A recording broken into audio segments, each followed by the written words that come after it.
Hi guys, I am SK. वैसे सारे देश में कोरोना का कहर जारी है और सारे देश में वैसे लॉकडाउन भी लगा हुआ है। क्लास 10 के स्टूडेंट एग्ज़ाम देने के बाद घर में काफ़ी परेशान हैं और पढ़ने के लिए काफ़ी व्याकुल है। इसलिए वो व्याकुल है क्योंकि पढ़ाई लिखाई शुरू नहीं हुआ और इस लॉकडाउन से निकलने के बाद वैसे उन लोगों का पढ़ाई लिखाई भी शुरू होगा। और ख़ास करके काफ़ी दिनों से स्टूडेंट्स और गार्जियंस फ़ोन कर रहे हैं कि क्लास 11 के भी किसी चैप्टर का वीडियो अपलोड कर दिया जाए। तो उन्हीं लोगों के रिक्वेस्ट पर वैसे हम आज क्लास 11 के एक चैप्टर्स का वीडियो अपलोड कर रहे हैं। वैसे कुछ खास बात यह है कि देश में वैसे देखा गया अभी गर्मी का सीज़न है, एटमॉस्फेयर का टेम्परेचर बढ़ रहा है और स्टूडेंट बेस से घर में बैठे बैठे काफ़ी फ्रस्ट्रेट हो रहे हैं और ख़ास करके काफ़ी पढ़ना चाहते हैं, काफ़ी उदास भी हैं। उनके बॉडी का टेम्परेचर बढ़ गया है। टेम्परेचर मापने के लिए हमारे पास हीट का चैप्टर है। हम शुरू कर रहे हैं थर्मल एक्सपेंशन। थर्मल एक्सपेंशन के बारे में कुछ खास बात यह है कि ये चैप्टर्स वैसे क्लास 10 में पढ़ा हुआ चैप्टर है और इस चैप्टर में वैसे हम डिस्कस करेंगे thermal expansion of solid, thermal expansion of liquid, thermal expansion of gas. Solid को गर्म करने पर सॉलिड फैल जाते हैं, लिक्विड को गर्म करने पर लिक्विड भी फैल जाते हैं और गैस को गर्म करने पर गैस भी फैल जाते हैं। हमारा तो एक्सपेंशन सॉलिड, लिक्विड, गैस तीनों का है। वैसे बताएंगे वन बाय वन। सबसे पहले नंबर वन में हमारे पास सबसे पहले है थर्मल एक्सपेंशन ऑफ सॉलिड।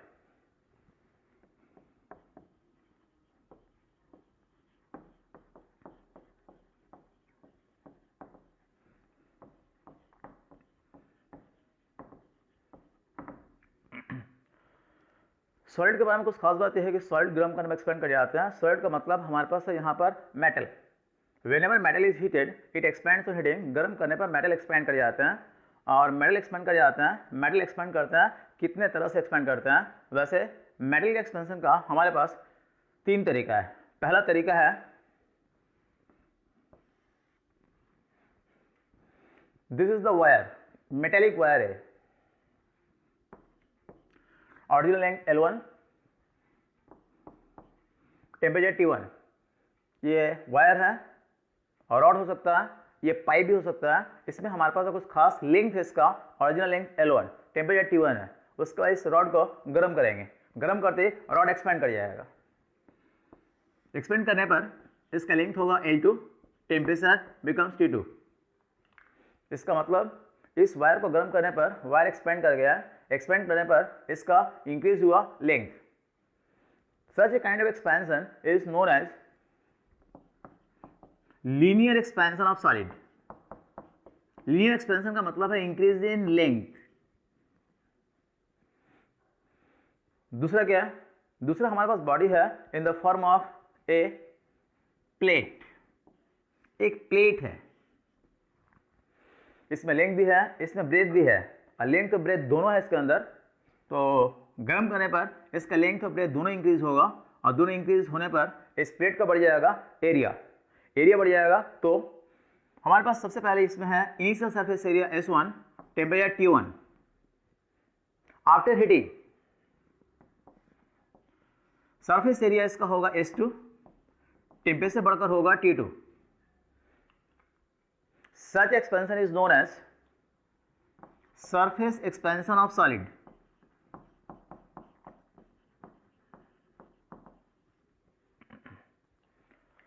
उसके बाद हमारे पास बॉडी है in the form of A cube और क्यूबॉइड।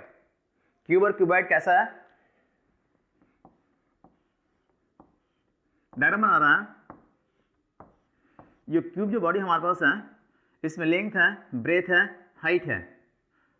यदि इसको गर्म करने पर इसका बढ़ जाता है वॉल्यूम। इस क्यूब का, क्यूबॉइड का हमारे पास पहले से इनिशियल वॉल्यूम है V1, temperature T1। After heating गर्म करने के बाद it just undergoes an increase in volume. इसका वॉल्यूम बढ़ जाता है।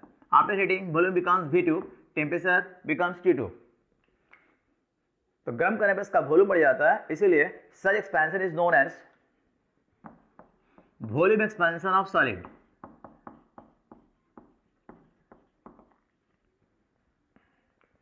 ये तीन तरह का एक्सपेंशन सॉलिड में है। वॉल्यूम एक्सपेंशन का दूसरा नाम भी है क्यूबिकल एक्सपेंशन। सरफेस एक्सपेंशन का दूसरा नाम है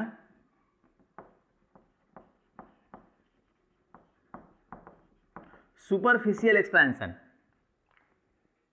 और लीनियर एक्सपेंशन का एक ही नाम काफी है।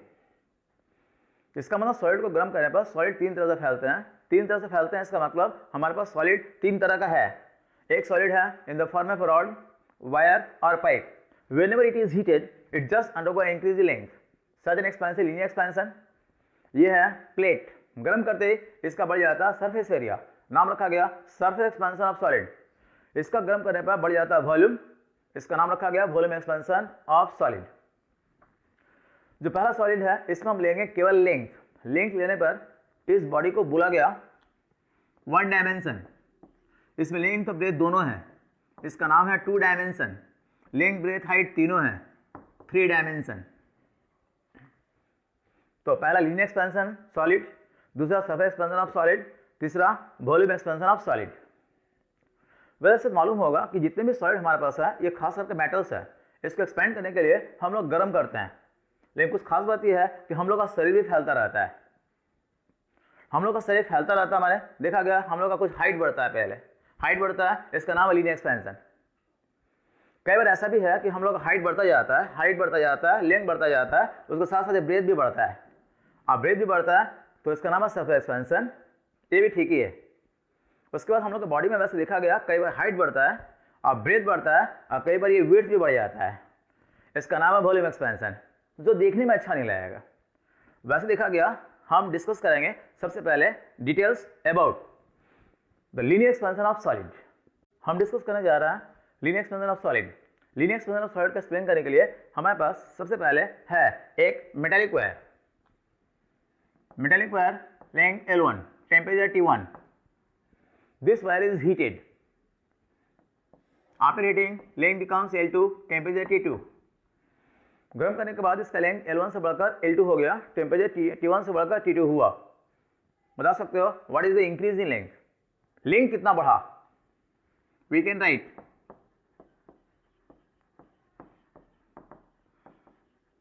गर्म करने पर इसका लेंथ बढ़ जाएगा L2 minus L1. What is the rise in temperature? Temperature था पहले T1, final temperature T2, rise in temperature T2 minus T1. उसके बाद कुछ खास ये है कि किसी भी वायर को गर्म करने पर इसका लेंथ बढ़ जाता है। ये जो लेंथ बढ़ जाता है, बहुत ज़्यादा लेंथ बढ़ जाता है या थोड़ा सा बढ़ता है, ये ज़्यादा इंक्रीज होता है या कम इंक्रीज होता है, ये डिपेंड करता है थ्री फैक्टर्स। कौन कौन सा थ्री फैक्टर्स है ये भी मालूम होगा, हम बता रहे हैं। It has been found that, first बताना चाहते हैं, पता नहीं मालूम है कि नहीं, कि हमारे पास एक वायर है कॉपर, हमारे पास एक वायर है कॉपर, दोनों सेम मेटल का बना हुआ है। डिफरेंस क्या है? इसका लेंथ है 50 सेंटीमीटर, इसका लेंथ है 5 सेंटीमीटर, डिफरेंट लेंथ। दोनों को हम गर्म कर रहे हैं। First wire is heated from 10 to 50 degree centigrade, दूसरे वाले को गर्म कर रहा है 10 to 50 degree centigrade. We have the same rise in temperature, temperature एक ही बढ़ा है। We have the same nature, copper का बना हुआ है, और गर्म करने के बाद दोनों का लेंथ बढ़ जाएगा। किसका लेंथ ज़्यादा बढ़ेगा, किसका लेंथ कम बढ़ेगा या बराबर बढ़ेगा? सोच सकते हो, हम बता रहे हैं। देखा गया कि इसको गर्म किया गया है 10 to 50 डिग्री सेंटीग्रेड। इस वायर का लेंथ बढ़कर हो सकता है सपोज 51, और इसका बढ़कर हो सकता है 5.1 सेंटीमीटर। एग्जाम्पल के लिए बता रहे हैं। इसका मतलब क्या है? इसका मतलब इसका लेंथ 50 से 51 हुआ, इसका लेंथ कितना बढ़ा? 1 सेंटीमीटर। इसका लेंथ 5 से हुआ 5.1, लेंथ कितना बढ़ा? 0.1 centimetre. What is the conclusion? इससे हम लोग को पता क्या चला? पता ये चला कि जिस रॉड का इनिशियल लेंथ जितना ज़्यादा होगा गर्म करने पर उसका इंक्रीज उतना ज़्यादा है। जो रॉड पहले से ही छोटा है, ऑरिजिनल लेंथ कम है, उसको गर्म करने पर इसका इंक्रीज कम होगा। जो जितना बड़ा रॉड है गर्म करने पर ज़्यादा फैलता है, जो जितना छोटा है गर्म करने पर कम फैलता है। इसका मतलब इंक्रीज द लेंथ डिपेंड करता है ऑरिजिनल लेंथ। डिपेंड करता है कैसे? ये डिपेंड करता है इस तरह से, increase the length is directly proportional to original length. ये फर्स्ट फैक्टर है। जितना ज्यादा ऑरिजिनल लेंथ होगा उतना ज्यादा इंक्रीज द लेंथ होगा। We are the second factors. Second factors है it depends upon increase the length. ये थोड़ा इजी फैक्टर्स है, directly proportional to the rising temperature. इसका मतलब किसी भी रॉड को गर्म करेंगे, जितना ज्यादा गर्म करेंगे उतना इंक्रीज ज्यादा होगा। दोनों डायरेक्टली प्रोपोर्शनल है। L2 - L1 is directly proportional T2 - T1।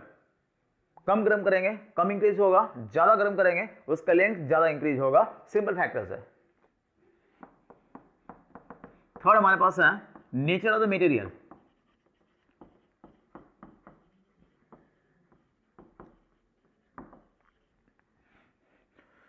इसका मतलब सॉलिड ज्यादा एक्सपेंड कर रहा है कम एक्सपेंड कर रहा है, ये डिपेंड करता है नेचर। नेचर का मतलब क्या है? कॉपर को गर्म करने पर उसका एक्सपेंशन अलग होगा, आयरन का एक्सपेंशन अलग है, प्लेटिनम अलग है, गोल्ड अलग है, सारे मेटल का एक्सपेंशन अलग अलग है। ये डिपेंड करता है नेचर। किसी भी मेटेलिक बॉडी को यदि गर्म करते हैं तो उसका लेंथ बढ़ जाता है, लेंथ ज्यादा इंक्रीज होगा कम इंक्रीज होगा। It depends upon 3 factors. पहला फैक्टर है ओरिजिनल लेंथ, दूसरा है राइजिंग टेम्परेचर, तीसरा है नेचर ऑफ द मटेरियल। उसके बाद कंबाइनिंग। इसको कंबाइन करके कितना लिख सकते हैं?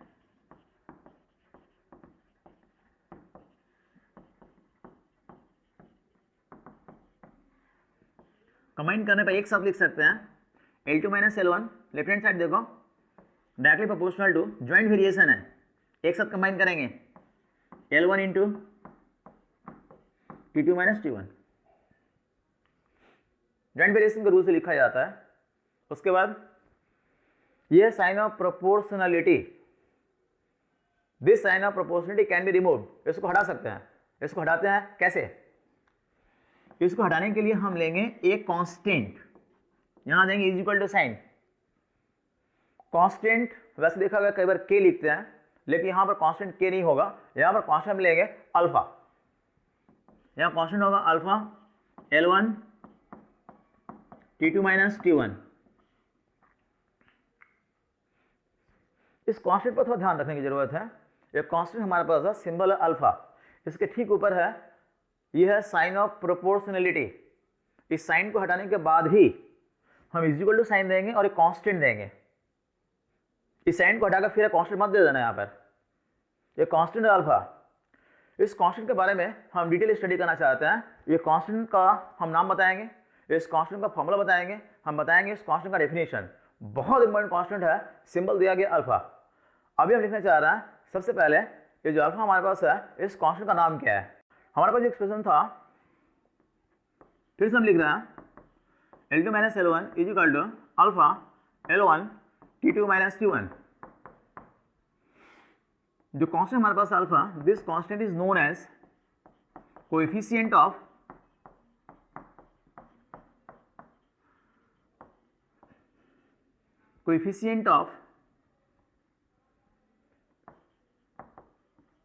Linear expansion of solid.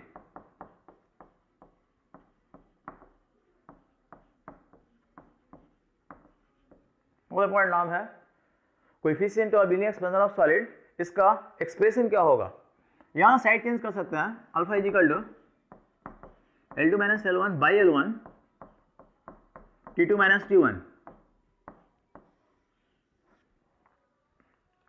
ये अल्फा का एक्सप्रेशन है, इसके ऊपर कुछ न्यूमेरिकल्स वगैरह है। यहाँ पर L1 है initial length, L2 final length, initial length, initial temperature, final temperature, alpha constant, नाम है कोएफिशिएंट ऑफ लीनियर एक्सपेंशन।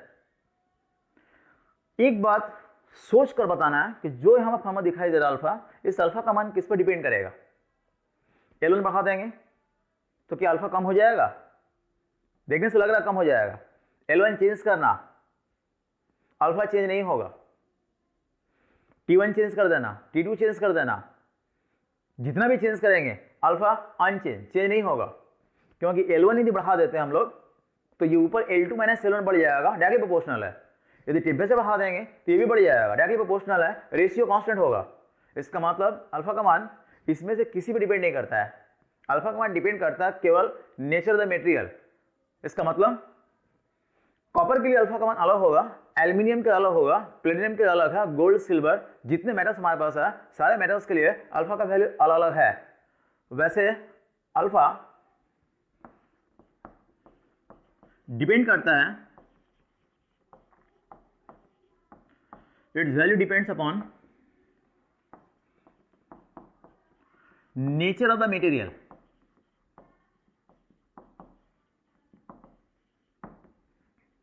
अलग अलग मटेरियल्स के लिए अल्फा का वैल्यू अलग है, किस मटेरियल्स के लिए अल्फा का मान कितना है न्यूमेरिकल्स बनाते समय ये अल्फा का वैल्यू दिया रहेगा। उसके बाद हम बताना चाहते हैं अल्फा का डेफिनेशन। डेफिनेशन जाने के लिए एक्सप्रेशन ही काफी है। यहां से कैसे डिफाइन करोगे अल्फा को, अल्फा का डेफिनेशन हम बताना चाह रहे हैं। L2 माइनस L1 कैसे लिखेंगे,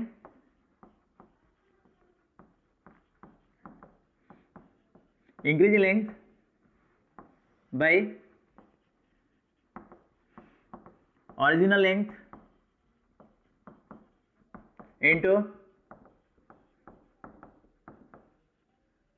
राइजिंग टेम्परेचर। जो हमारे पास एक्सप्रेशन था उसी एक्सप्रेशन को हम लैंग्वेज भी लिखे हैं।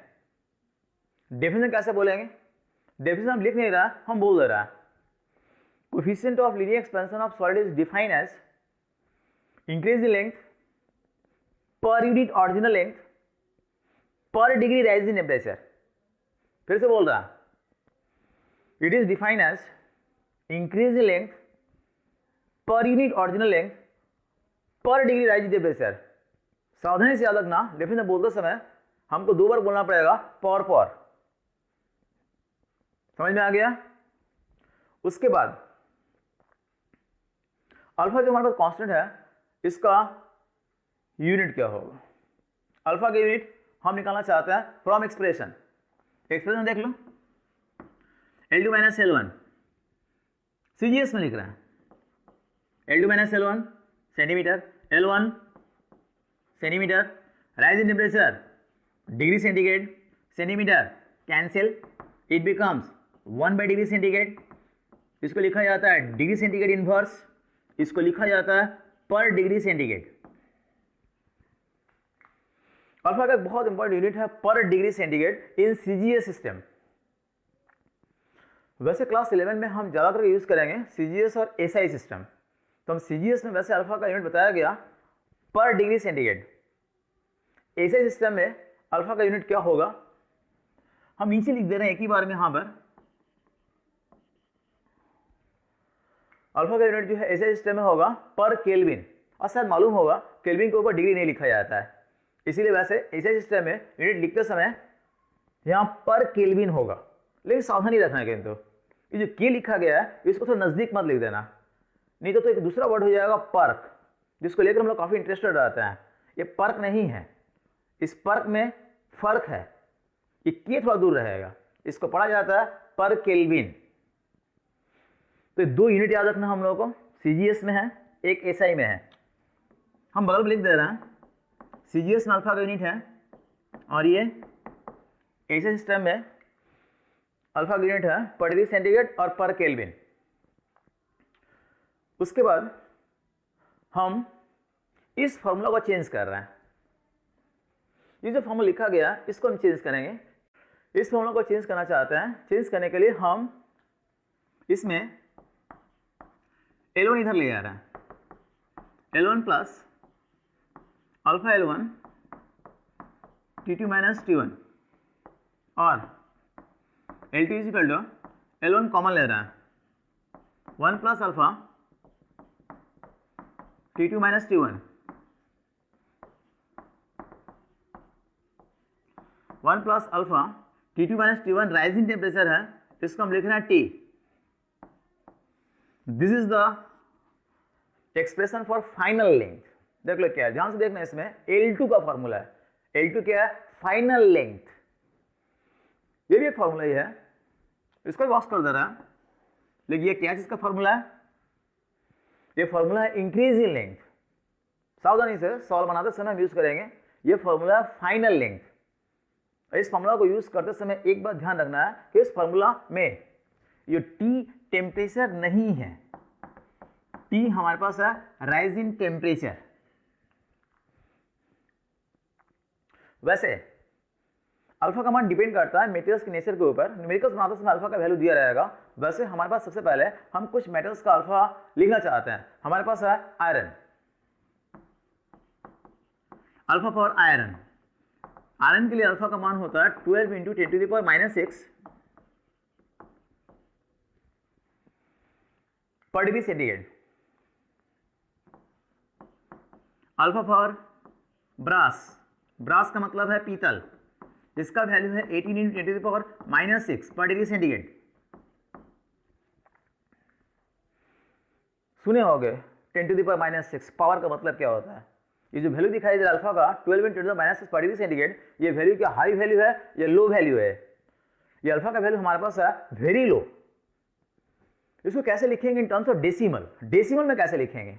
लिख सकते हैं इस तरह से 0 पॉइंट कितना सारा जीरो होगा, 4 0 1 2 पर degree centigrade. This is very small. इसको कैसे लिखोगे? 0.000018 पर डिग्री सेंटीग्रेड। इसका मतलब जितने भी मेटल्स हमारे पास है सारे मेटल्स के लिए अल्फा का वैल्यू अलग अलग है। न्यूमेरिकल्स बनाते समय अल्फा का वैल्यू दिया रहेगा। ये जो वैल्यू हम लिख रहे हैं इस वैल्यू को याद नहीं रखना है, इसको याद रखना। लेकिन जितने भी मेटल्स हमारे पास है सबका अल्फा का वैल्यू 10⁻⁻⁶ ऑर्डर में है। जैसे एल्यूमिनियम, उसका वैल्यू 15 10⁻⁶, तो 10⁻⁶ सब में रहेगा। इसका मतलब सारे मेटल्स के लिए अल्फा का वैल्यू है वेरी स्मॉल। यही था थर्मल एक्सपेंशन ऑफ सॉलिड। इस थर्मल एक्सपेंशन ऑफ सॉलिड में जो हम बता रहे थे लीनियर एक्सपेंशन, इस लीनियर एक्सपेंशन को एक्सप्लेन करने के लिए हमारे पास आया एक कांस्टेंट। ये कांस्टेंट है अल्फा, इसका नाम है coefficient of linear expansion of solid. उसका नेक्स्ट टॉपिक का डिस्कशन हमारे पास है surface expansion of solid. Surface expansion में हम एक्सप्लेन करना चाहते हैं इन शॉर्ट, क्योंकि सरफेस एक्सपेंशन और लीनियर एक्सपेंशन हमारे पास है एकदम सिमिलर। फॉर्मूला भी सिमिलर है, डेफिनेशन सिमिलर है, एक्सप्रेशन सिमिलर है, सब कुछ सिमिलर है। उसके बाद वॉल्यूम एक्सपेंशन वो भी सिमिलर है। तो सरफेस ऑफ वॉल्यूम एक्सपेंशन हम हल्का सा बताना चाहते हैं। हमारे पास है surface expansion of solid. Surface expansion का मतलब है 2 dimensional body. Whenever it is heated, just undergo an increase in surface area। इसका सरफेस एरिया बढ़ जाता है। सरफेस एरिया बढ़ जाता है तो 2 डायमेंशनल बॉडी, ये बॉडी हमारे पास है in the form of plate. Area S1, temperature T1। After heating surface area S2, temperature T2। गर्म करने पे इसका एरिया बढ़ जाता है। What is the increase in surface area?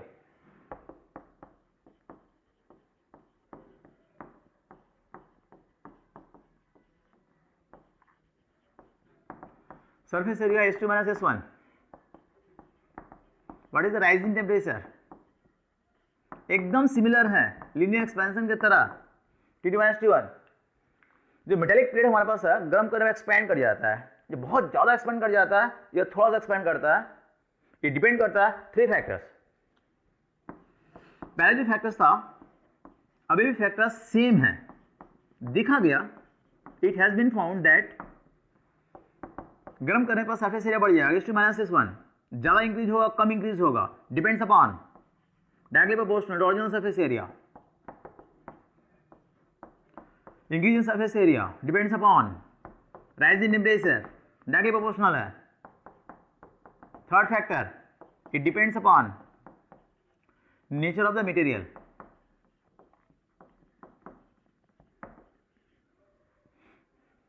फिर से हम कंबाइन करेंगे। कंबाइनिंग वी गेट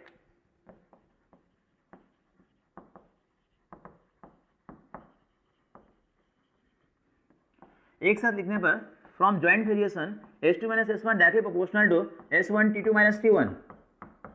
फिर साइन हटाएंगे, साइन हटाने पर फिर कांस्टेंट होगा। इस बार कांस्टेंट होगा बीटा S1 T2 - T1। इस बार जो कांस्टेंट है इसका नाम क्या है? सिमिलर नेम हमारे पास है। इस कांस्टेंट का नाम है coefficient of surface expansion of solid.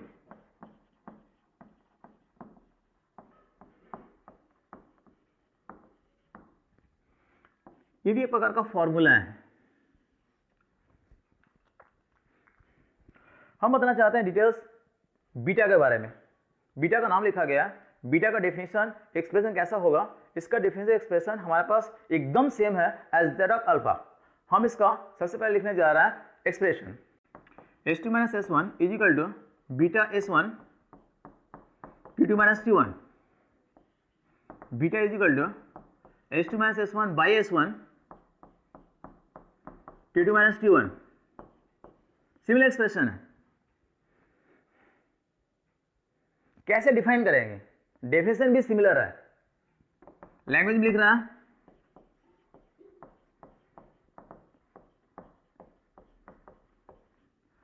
Increase in surface area bye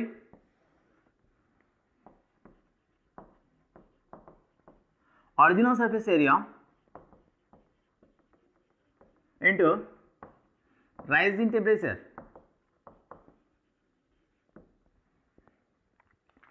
कैसे बोलेंगे, कैसे लिखेंगे? हम बोल रहे हैं beta is defined as increase in surface area per unit ordinal surface area per degree rise in temperature. बोलने का तरीका वही है। बीटा का यूनिट क्या होगा? बीटा का यूनिट और अल्फा का एकदम सिमिलर है। इसका यूनिट सीजीएस में है पर डिग्री सेंटीग्रेड और एसआई में है फिर से एक बार पर केल्विन। यदि हम साइड चेंज करते हैं तो S2 minus S1 beta S1 T2 minus T1 है। S1 को इधर साइड चेंज करके कॉमन लेंगे, एक ही बार लिख रहे हैं। तो S2 बराबर S1 into 1 plus beta T। यहाँ पर T टेम्परेचर नहीं है, T is the rising temperature T2 minus T1।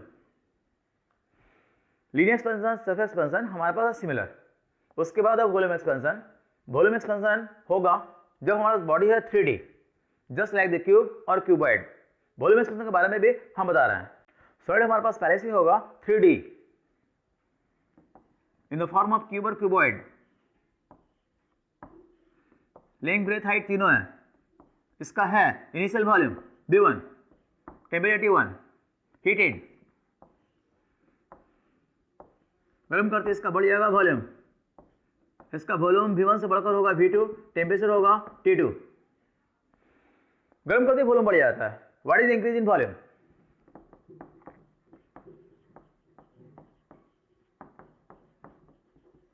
Increase in volume V2 minus V1। What is rise in temperature? T2 minus T1। गर्म करने में वॉल्यूम बढ़ जाता है। ये वॉल्यूम बहुत ज़्यादा बढ़ जाता है या थोड़ा सा बढ़ता है, ये डिपेंड करता है 3 फैक्टर्स। दिखा गया है experimentally. It has been found that increase in volume depends upon original volume directly proportional to V1। Increase in volume depends upon rise in temperature, directly proportional है।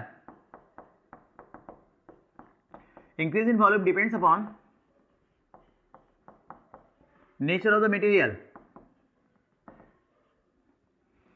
Similarly फिर से हम कंबाइन कर रहे हैं। एक साथ कंबाइन करने पर V2 minus V1 directly proportional to V1 into T2 minus T1। Joint variation है। उसके बाद साइन हटाएंगे। साइन हटाएंगे तो V2 माइनस V1 साइन हटाते ही हमें कांस्टेंट होगा इस बार gamma V1 T2 minus T1। ये बड़ा एक्सप्रेशन है। जो कांस्टेंट दिखाई दे रहा है गामा, इस कांस्टेंट का नाम क्या है? गामा जो कांस्टेंट है इसका नाम है coefficient of volume expansion of solid. Coefficient of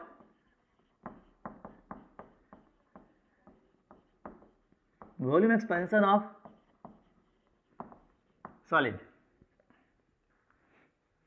gamma के बारे में बताना चाहते हैं। गामा का क्या होगा डेफिनेशन, एक्सप्रेशन, इसका यूनिट फिर से एक बार हमारे पास है एकदम सिमिलर। गामा का हम लिख रहे हैं सबसे पहले एक्सप्रेशन। गामा के एक्सप्रेशन के लिए हम यहाँ स्टार्ट कर रहे हैं V2 minus V1 is equal to gamma V1 T2 minus T1, gamma is equal to side change कर रहे हैं V2 minus V1 by V1 T2 minus T1। Exactly similar expression है। डिफाइन कैसे करेंगे, इसको लैंग्वेज में लिख रहा है इंक्रीज इन वॉल्यूम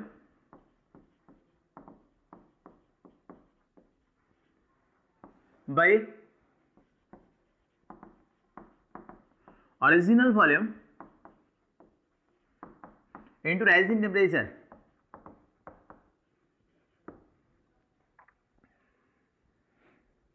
डेफिनेशन बोलेंगे कैसे, हम बोल रहे हैं gamma is defined as increase in volume per unit original volume per degree rise in temperature. इसका यूनिट क्या होगा, इसका यूनिट होगा फिर से एक बार similar per degree centigrade and per kelvin. उसका साइन चेंज कर रहा है इस फॉर्मूला को लेकर V2 minus V1 is equal to gamma V1 T2 minus T1। इसको राइट हैंड साइड में ले जाकर कॉमन लेंगे तो V2 is equal to V1 into 1 plus gamma T। एकदम सेम फॉर्मूला आएगा और कुछ खास ध्यान रखना, यहाँ पर T हमारे पास है rising temperature T2 minus T1। ये था वॉल्यूम एक्सपेंशन के बारे में हमारे पास कंप्लीट डिटेल्स। तो सॉलिड को गर्म करने पर सॉलिड फाइल जाते हैं तीन तरह से, linear expansion, surface expansion, volume expansion. Linear expansion को एक्सप्लेन करने के लिए हमारे पास कांस्टेंट था अल्फा, सरफेस एक्सपेंशन को एक्सप्लेन करने के लिए हमारे पास कांस्टेंट है बीटा, वॉल्यूम एक्सपेंशन को एक्सप्लेन करने के लिए हमारे पास कांस्टेंट है गामा। ये अल्फा बीटा गामा तीन कांस्टेंट का बारे में बताया गया, तीनों का डेफिनेशन, तीनों का एक्सप्रेशन। अल्फा बीटा गामा का डेफिनेशन एक्सप्रेशन निकालने के बाद हमारे पास अल्फा बीटा गामा का कुछ खास रिलेशन है। ये रिलेशन है alpha is equal to beta by 2 is equal to gamma by 3। इसका मतलब है अल्फा यदि मालूम होगा तो बीटा निकल जाएगा, बीटा मालूम होगा तो गामा निकल जाएगा। ये रिलेशंस कहाँ से आया, इसका डिडक्शन हमारे पास है। इसका डिडक्शंस वैसे हम नेक्स्ट वीडियो में अपलोड करेंगे। वैसे आज के वीडियो में ये टॉपिक्स तुम लोगों को कैसा लगा, उसके लिए वैसे तुम लोग कमेंट बॉक्स में जाकर कमेंट्स करना। यदि किसी प्रकार का कोई भी क्वेश्चन हो या पूछना हो तो कमेंट बॉक्स में जाकर लिखना, हम सारे प्रश्नों का जवाब देंगे। इतना ही आज तक, ओके।